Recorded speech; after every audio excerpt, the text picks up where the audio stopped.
Today we're going to look at a prayer in the Psalms that did not come from David. Rather, it came from Moses. And Moses wrote Psalm 90. And at the beginning of that psalm, he says this: "Lord, you have been our dwelling place in all generations. Before the mountains were born, or you gave birth to the earth and the world, from everlasting to everlasting, you are God." So the beginning of this psalm and the beginning of Moses' prayer is this acknowledgement that God is an eternal being, that he was there at the beginning of the world, and that from everlasting to everlasting, he is God. And then as the psalm goes on in verse 12, he says, pretty much, in light of who you are, in light of what you can do, teach us to number our days that we may present to you a heart of wisdom. Part of us being able to number our days is having that understanding that, unlike God, we are not from everlasting to everlasting.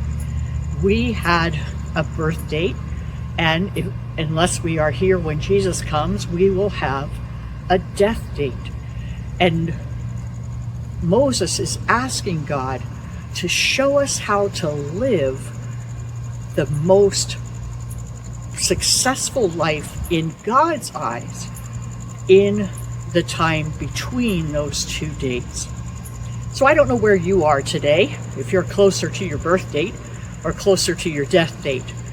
But all of us have been entrusted with a certain number of days that God has ordained. Psalm 139 that says that our days were written by God before we were even born, or were ordained by God before we were even born. And so I would encourage you to think about, how am I spending my days? Knowing that they are not infinite, where am I placing my time and energy and resources?